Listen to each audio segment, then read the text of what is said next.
Hi everyone, so welcome to my channel. Today we're going to be talking about acid and bases, a little overview of the bronsted Lowry theory and arrhenius theory. So this is kind of a first year level chem review or just a general chemistry of acid and bases review. So first let's just go over the general idea of what an acid and base is and how do we distinguish them in our day-to-day basis. And then we'll go into more deep of the theories and different scientists or just different people classified a acid and base. Okay, so let's first try to understand this timeline. So in this timeline, numbers range from 1 to 14. In the middle, we have 7, which is considered neutral. Milk is considered a neutral substance or drink or liquid. And if we talk about acidic or basic, it really depends on our taste receptors or you can say our taste buds. So our taste buds can differentiate between the two types. How do we differentiate? Acidic foods or substances usually taste very sour because of its acidic properties, right? So what can taste sour? Lemon juice can taste sour, vinegar, and even Coca-Cola. Not necessarily Coca-Cola, but Coca-Cola actually has something called phosphoric acid, which this acid gives the Coca-Cola its acidic properties or just its acidic behavior to act as an acid or acidic property or behavior, you can say. When we talk about basic, the first thing that comes in my mind or the first food that comes in my mind when I think about something basic or just contain alkaline properties is fish. Fish actually has ammonia, which is NH3, and fish tastes bitter. Even soap is also basic, and this also, if you taste soap before, I hope you didn't, it also tastes a little bit bitter, right? So because of the ammonia, there is a taste of bitterness. Okay, so now that we kind of understand or differentiate based on the different types of properties, like our taste buds, how can they recognize an acid or a base? By the taste, or even sometimes we can say the litmus paper can also determine between the acidic or basic. Let's look at the two types of theories that actually explain acid and bases. So let's look at the arrhenius theory first, because that is the earliest theory or the earliest definition of an acid and base. Okay, so in the arrhenius theory or arrhenius acid is any substance that generates or produces H plus or hydrogen ions when it is dissolved in H2O or water, or you can say aqueous solution. And a base is any substance that generates OH minus ions, or you can say hydroxide ions, when it is dissolved in H2O or water or aqueous solution. So when we try to understand the Arrhenius theory, we say that so Arrhenius said that an acid is any substance that can generate a hydrogen ion, an H plus ion, when it is interacting or when it is dissolved in an aqueous solution. So for example, we have HCl. HCl is a very, very strong acid. When it interacts with water, it's going to dissociate into its individual particles or just individual elements, you could say. So it can dissociate into H plus, and it can dissociate into Cl minus. These are the two types of elements or just ions or particles it can dissociate into when it's interacting with water. Okay. Now, if I have, for example, HF, if this dissociates, it's going to dissociate into H plus again, and it's going to dissolve into F minus, which is also fluoride, right? Hydrogen fluoride or hydrogen chloride. And in the base or basic, when Arrhenius is trying to explain basic, it's saying any substance that generates OH minus when dissolved in water. So who can give us OH minus? So NaOH can give us OH minus, and KOH can also give us OH minus. So Na is a metal, so it's going to dissociate into its own its own particle, which is Na plus and OH minus. And the same thing for KOH, potassium is going to generate into its own particle, and OH minus is also generated as well. Okay? Now, this is the definition that he provides. He says that any substance which can generate an H plus ion is considered an acid. And any substance that generates an OH minus, which is hydroxide, is considered a base, right? So for the Arrhenius theory, there are some conditions. It must be involved in a very specific solvent, which is H2O or aqueous solution. No other solvent or no other solution is involved, especially in the Arrhenius theory. And he also said that it has to be protic acids and metal hydroxides. So you might be kind of seeing this, or maybe you're recognizing the pattern, as I've taken only certain types of compounds or chemical compounds. I took HCl and I took NaOH, right? Sodium hydroxide. Why am I taking these? Because he said, in his condition, he said protic acid and metal hydroxides must be included and nothing else. Protic acids is any substance that can generate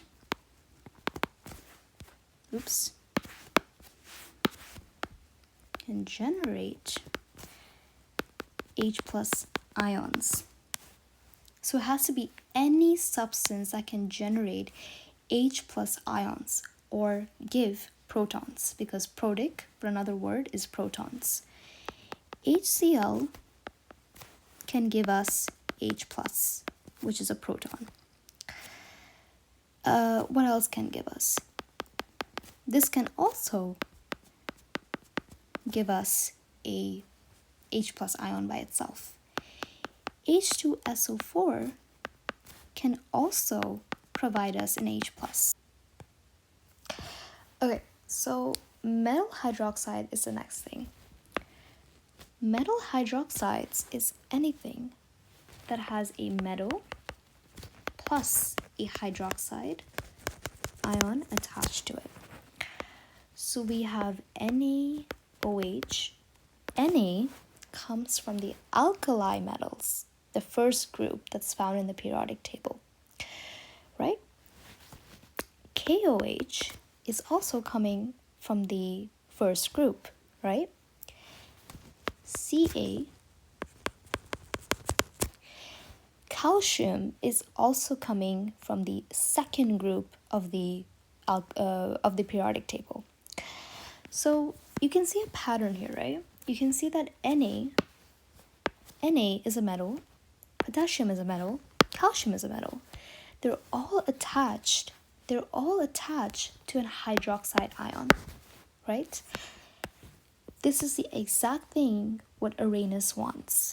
Arrhenius wants that if you want to be classified or considered an acid or a base, you must follow these two conditions. One is that you have to be dissolved in water, and second is that you have to be a protic acid, which is any acid that contains a H plus or just a hydrogen ion, or can deliver a hydrogen ion. And second rule is that it has to be a metal hydroxide, which means a metal which comes from the first or second group or from anywhere in the periodic table and attaches itself or covalently bond with a hydroxide ion, which is OH minus. All right, but we have some exceptions to this rule. So what are its exceptions? Its exceptions is that not every acid or base is an arrhenius acid or base. Means if I have NH3, which we were talking about earlier as being basic, right? Fish has ammonia. Ammonia is a base, right? Because it has a bitter taste to it. But then why can't Arrhenius say that ammonia can be also considered a base? So as in terms of Arrhenius, he would deny the fact that ammonia is considered a base because neither ammonia itself cannot be classified as a base because it isn't in the category of metal hydroxides, right? So he would classify them as like protic acid, right? Because it contains a hydrogen atom. But here, when ammonia interacts with water, it's going to do something very, very different. Okay? It's going to do something very different. So this is where bronsted Lowry definition or theory comes into place. Ammonia has this structure, right? And water has this structure. Ammonia wants to give away, water wants to give away one of its hydrogens to ammonia, okay? Water wants to gift one of its hydrogens to ammonia because it just feels like or just wants to get rid of the hydrogen atom or ion. Now ammonia is going to be NH4 plus and water is going to be OH minus. So what just happened here? In the Arrhenius theory, we say a base is anything that can generate hydroxides, right? Which is OH minus. Here, ammonia isn't classified as a base in Arrhenius theory because ammonia doesn't fall under the category of metal hydroxides. But indirectly, it can also produce an OH minus without attaching itself to a OH minus, right? From the very start. This is where bronsted Lowry definitions or theories come place. Bronsted Lowry classifies acids and bases and focuses very much on hydrogen or protons. So bronsted Lowry focuses on H plus, okay, which is protons. He classifies his acids as any substance that can donate H plus and bases as any substance that can accept H plus. All right? So think of it like this. Imagine you have HCl, okay? Just like the Arrhenius theory. HCl interacts with water, and here when it interacts with water, we said acid is any substance that gives away or donates its hydrogen, and base is any substance that can accept the hydrogen back. HCl wants to give away its hydrogen because it's considered a very, very strong acid. It means it can completely dissociate itself into its particles or just into its ions. So when HCl reacts or just interacts with water, it is very, very fast at reacting and dissociating its particles, which means giving away its hydrogen. So if HCl is like this, and this is like this, which is water's formula, Cl is not happy with the H, so it's going to want to give it away. It wants to give it away. And when it once gives it away, it's considered an acid, right? Because acid is something that gives away or donates its hydrogen. Who does it donate it to? It donated to a base, because base is the one that accepts the hydrogen back, right? And here, water is going to act as a base, right? Water is going to act as a base. Here is what gets confusing. Why would water act as a base? Well, it's because water, in another way we can say, is water is considered an amphiprotic substance or species, which means it can act as a base or acid depending on the situation. In a reaction, if one species acts as an acid or a base, the other species must act as the reverse, which means here, if the HCl is acting as an acid, in the same reaction at the same time, the other species must also act as a base to collect the remaining, right? So here, HCl will give away its hydrogen to water, and water will actually become H3O+, which is hydronium, resulting HCl by itself. Okay, so this is a very simple way of understanding the bronsted-Lowry theory, or just its definition of what an acid and base is. Talking about the acid, right? I said that HCl is a really, really strong acid, which interacts with water and then produces hydronium and Cl-. Same thing with a base. A base would do the exact same thing. It would interact with water to produce ammonium and OH-, which is hydroxide. But this might be a little confusing for a lot of us to really understand the bronsted-Lowry theory, because one is donating and one is accepting. So to understand in a very better way or learn in a better way, let me give you an analogy.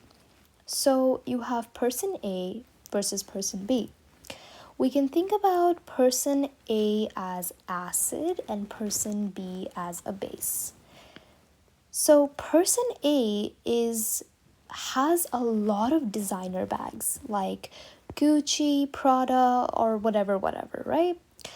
If you're a girl, you probably know these bags, and if you're a guy, I'm not sure. So anyways, has a lot of designer bags and probably doesn't need any more, or just wants to give away some for fun. And person B, which is the base, doesn't really have a lot of designer bags and wants more, or wants to collect more, because it has very, very less, perhaps even one designer bag, or maybe none designer bags. So when person A interacts with person B and sees person B doesn't have that much designer bags, it's very kind enough to give her some designer bags, because it just feels bad. It just says, okay, have some of my designer bags, and maybe, I will reduce some of my bags and you'll get more of your bags. So now person A, from being a little grouchy, he becomes or she becomes very happy and says, yay, I got some designer bags. Same thing with an acid and base. An acid is a substance which donates the H plus because it has so much of it, or just doesn't really need it. A base is something that always needs the H plus, okay? Always needs the hydrogen ions because it needs to stabilize itself. So always just think about an analogy in your head that what could be possibly, one could be donating and one could be accepting, right? And we gave an example, right? I gave an example of HCl versus NH3, which is the two different types of species. One is acting as an acid, one is acting as a base. And water is classified as amphiprotic, which means it can act as a base or it can act as an acid depending on the situation. Now, let me talk about the last few concepts, or just the two more concepts. One is considered or called, this is called conjugate pairs.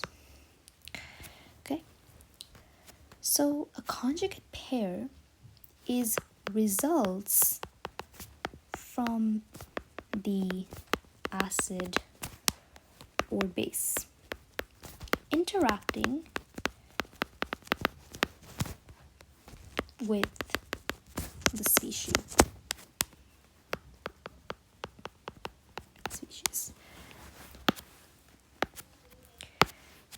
So for example, if you have HCl which interacts with H2O, here your HCl is an acid, right?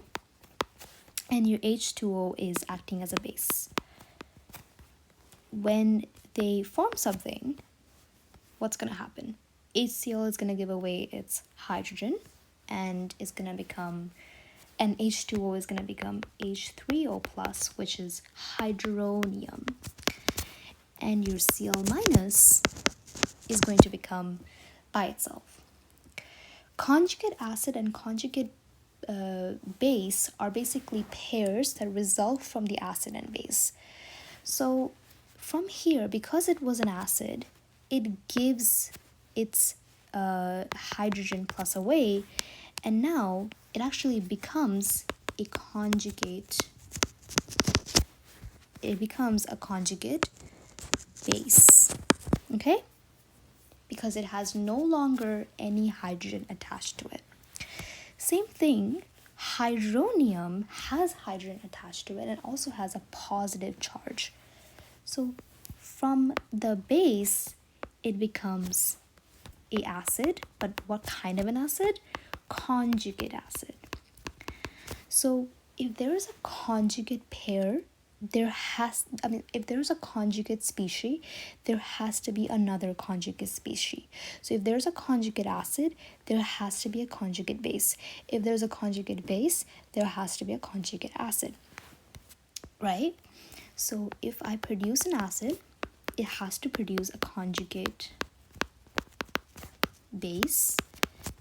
And if I produce a base, it has to produce a conjugate acid.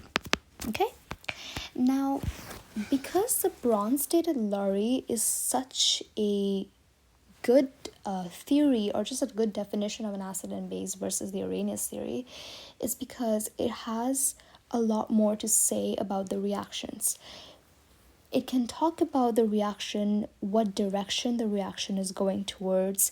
It can talk about which species is more stronger, which species is more weaker, which species can dissolve faster, which species cannot dissolve faster or much slower than the other one, right? It can talk about a lot of things, and this is where the theory comes into place. So for example, if I have a really strong acid like HCl, it's not going to produce a really strong base. In fact, it's going to produce a really weak base or a really weak conjugate base. Vice versa. If I have a really weak acid, it's going to produce a really strong base, right? Same thing with the base itself. If I have a really strong base, right? If I have a really strong base, it's going to produce a really, really weak acid. If I have a really weak base, it's going to produce a strong acid. So how this works is if you have HCl, which is a really, really strong acid. HCl is a really strong acid. When it interacts with any solvent, it can dissolve really, really fast because its chemical compound is really small and it only has two elements or two ions, which is hydrogen and Cl, which is chlorine, right? So when it interacts with water, it dissolves really fast, which means it dissolves into this and it also dissolves into Cl minus, right?